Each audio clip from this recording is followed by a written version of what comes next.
un psaume et une prière pour recevoir la guérison. Alors si tu écoutes cette émission, il se peut que ce soit parce que tu as besoin d'une guérison.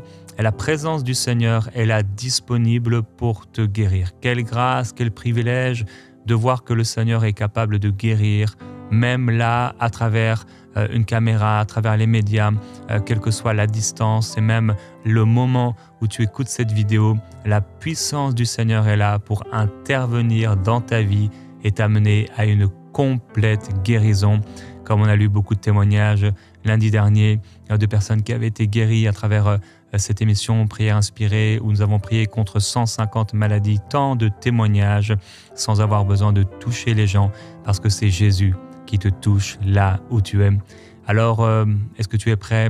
On va ensemble lire le psaume chapitre 107 et mets-toi dans une disposition de foi pour recevoir un toucher de Dieu sur ce psaume qui parle de divers sujets, mais on va se concentrer sur la guérison dans ce psaume et à la lecture de ce psaume dans la prière.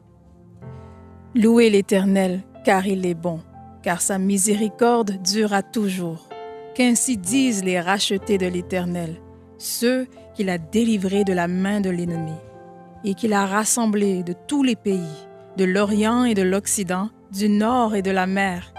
Ils erraient dans le désert, ils marchaient dans la solitude, sans trouver une ville où ils puissent habiter.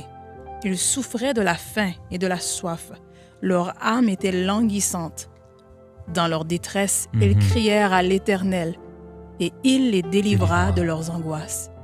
Il les conduisit par le droit chemin, pour qu'ils arrivassent dans une ville habitable, qu'ils louent l'Éternel pour sa bonté et pour ses merveilles en faveur des fils de l'homme. Car il a satisfait l'âme altérée. Il a comblé de bien l'âme affamée. Amen. On va déjà prier à partir de ces quelques versets. Dans leur détresse, ils crièrent à l'Éternel.